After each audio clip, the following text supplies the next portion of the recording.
أعوذ بالله السميع العليم من الشيطان الرجيم بسم الله الرحمن الرحيم فنشهد أن لا إله إلا الله ولي الصالحين ونشهد أن حبيبنا وخاتم النبيين ورسل محمد بن عبد الله صلى الله عليه وسلم عليه وعلى آله وصحبه وسلم تسليما كثيرا والحمد لله رب العالمين. Chers frères et sœurs à l'islam, nous remercions Allah subhanahu wa ta'ala.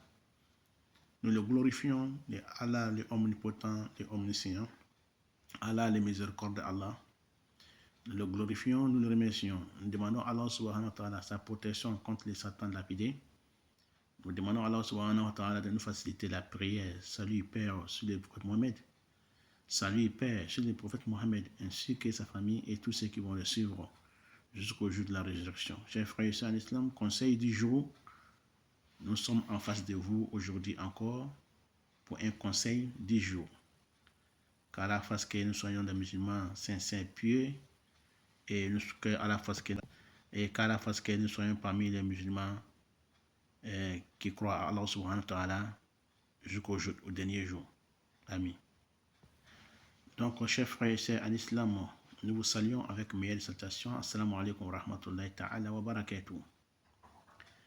Nous sommes là, nous allons vous parler aujourd'hui sur le prophète sallallahu alayhi wa sallam quand il prend une décision ou bien quand il nous demande quelque chose dans la charia de Allah, dans la loi de Allah, que nous acceptons sans angoisse, que nous acceptons sans un doute.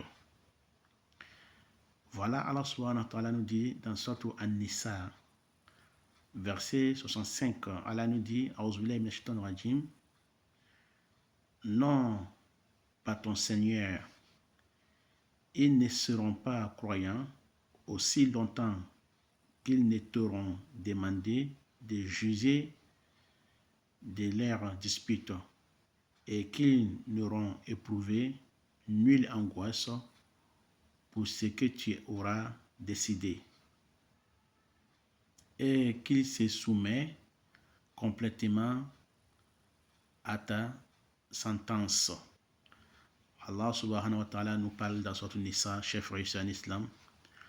Si Mohammed sallallahu alayhi wa sallam est en face de nous et qu'il nous fait un jugement dans nos disputes, et quel que soit les résultats de sa décision, que nous devrons accepter sans disputer, sans donner dos à Mohammed sallallahu alayhi wa sallam. Cela aussi concerne les savants du jour.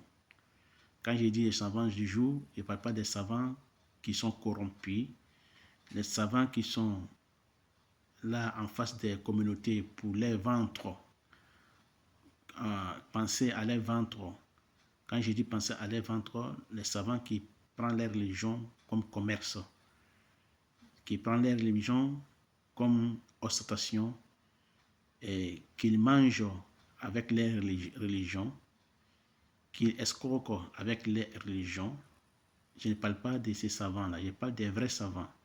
Car le prophète Mohammed sallallahu alayhi wa sallam dit, à la fin du temps, il y aura des mauvais savants qui viendront et qui appelleront les gens vers l'enfer.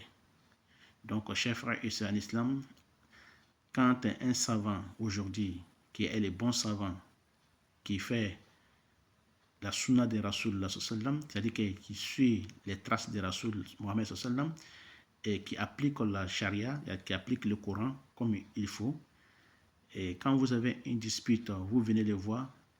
Une fois que cette personne-là, qui est savant, qui est alim, qui vous donne un jugement correct qui vient du Coran et de la sunna de Rasulullah sallallahu alayhi wa sallam, donc nous devrions accepter cette décision de ces savants-là, quel que soit son état, même s'il est pauvre, même s'il est riche, mais s'il est droit, il suit la charia, la parole de Allah, il suit la loi de Allah et il accepte la sunna du prophète sans faire les bid'a, Et ces savants-là, quelle que soit la sentence qu'ils nous donnent comme résultat de nos problèmes, nous devrions accepter sans lui faire des torts. Car à la face que nous soyons des musulmans sincères et purs. Chers frères et sœurs en islam, c'était le conseil du jour. Accepter ce que Mohammed sallam nous a envoyé comme message.